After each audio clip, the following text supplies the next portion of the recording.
मी माणगाव तालुका हातकणंगले या ठिकाणी पंचगंगा नदीपात्रापासून जवळपास 2 किलोमीटर अलीकडे आहे। या बाजूला पट्टण कोडोली आहे। हा जो ज्या ठिकाणी मी उभा आहे या ठिकाणाहूनच शक्तीपीठ महामार्ग जाणार आहे। इकडून ईशान्येकडून येणारा हा शक्तीपीठ महामार्ग नैऋत्येकडे पट्टण कोडोली आहे आणि तिथून पुढे तो कन्हेरी मठाच्या दिशेनं तो मार्ग जातो। या ठिकाणी मी उभा आहे। नदी पात्रापासून 2 किलोमीटर लांब असलो तरी सुद्धा पंचगंगा नदीच्या पात्रातलं महापुरामध्ये पाणी इतकं पसरतं। या ठिकाणी हा जो पोल दिसतो या पोलची ही जी इलेक्ट्रिक तार आहे ती तार 2019च्या पुरामध्ये बुडालेली होती।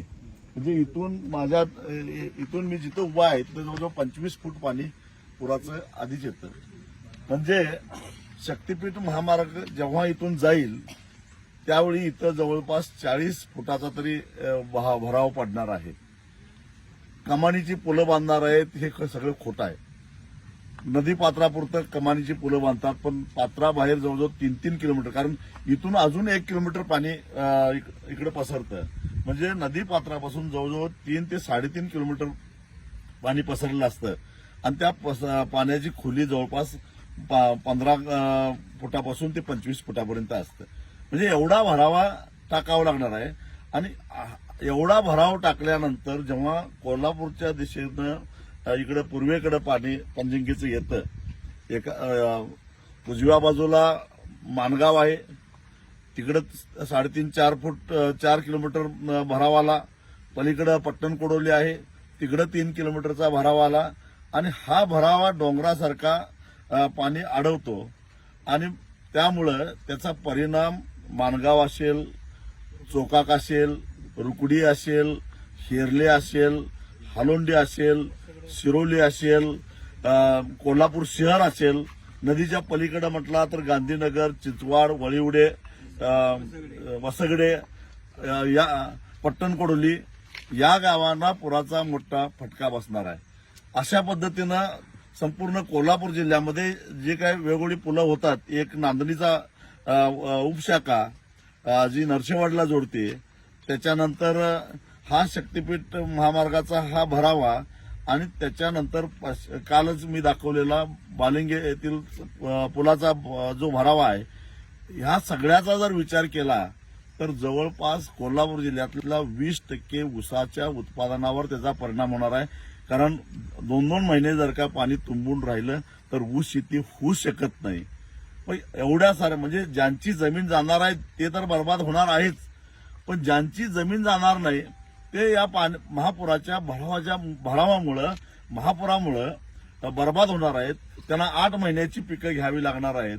मग मला सांगा की हा शक्तीपीठ महामार्ग नेमका कुणाच्या फायद्याचा?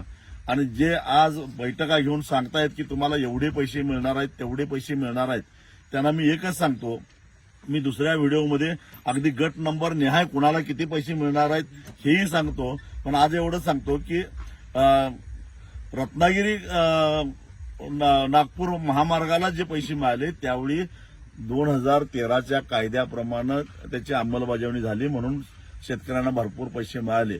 परंतु 2022 मध्ये जी दुरुस्ती झाली त्या दुरुस्तीनंतर सक्तीच्या भूसंपादनामुळे एकतर तुम्हाला नकार देता येणारच नाही, पोलीस बंदोबस्तामध्ये तुमची जमीन ताब्यात घेतली जाईल आणि जी काही चौपट म्हटली जाते, हा हायवेच्या बाजूला रेडिएटर जास्त असतो आणि आतल्या बाजूला जमिनीची किंमत शासकीय मूल्यांकन कमी होतं, त्याच्या चौपट केला आणि त्यातनं 20% कपात केली तर आज जो बाजारभाव आहे त्या बाजारभावाच्या आसपास सुद्धा ती किंमत जात नाही। याचं कारण मला वाटतं की या परिसरात आता 30 लाख रुपये एकर जमीन असावी, 35 लाख रुपये एकर आहे, पण इथला जर रेडिएटर काढला आणि त्याची चौपट केली आणि त्याच्यामध्ये जर का 20% कपात केली तर हे 20 लाखापर्यंत सुद्धा जात नाही। म्हणजे इथली जमिनीची किंमत सुद्धा नीट मिळत नाही आत्ताची बाजारभाव, आणि म्हणून त्याच्यामध्ये सगळ्यांची बर्बादी आहे आणि त्यामुळे शेतकऱ्यांनी वेळेवर सावध झालं पाहिजे। हा प्रश्न केवळ शेतकऱ्यांचा नाही आहे, कारण साधारणपणे गावाबाहेर ही गोरगरिबांची वस्ती असते, आणि जिथं पाणी येतं त्या ठिकाणची जमीन स्वस्तात मिळते म्हणून गरीब माणसं घर बांधतात. धाब्याची घरं असतात, सिंगल मजली घरं असतात. जेव्हा पुराचं पाणी येतं त्यावेळी घरातलं भांडी कुंडी सामान घेऊन महिनाभर त्याला घर सोडावं लागतं. आणि जे पैसेवाले आहेत ते उंचावर घर बांधतात, दुसऱ्या मजल्यावर साहित्य ठेवतात, पाहुण्याच्या घरात जाऊन राहतील, हॉटेलमध्ये राहतील. पण गरिबांनी काय करायचं? त्यामुळे ज्यांची शेती नाही पण ज्यांच्या घरात पाणी येतं पुराचं त्यांची सुद्धा या रस्त्यामुळं बर्बादी आहे हे लक्षात घ्या. अशाच नवनवीन अपडेट्ससाठी डिजिटल कोल्हापूर चॅनेलला सबस्क्राईब करायला विसरू नका. आमच्या फेसबुक, इन्स्टालाही नक्की फॉलो करा.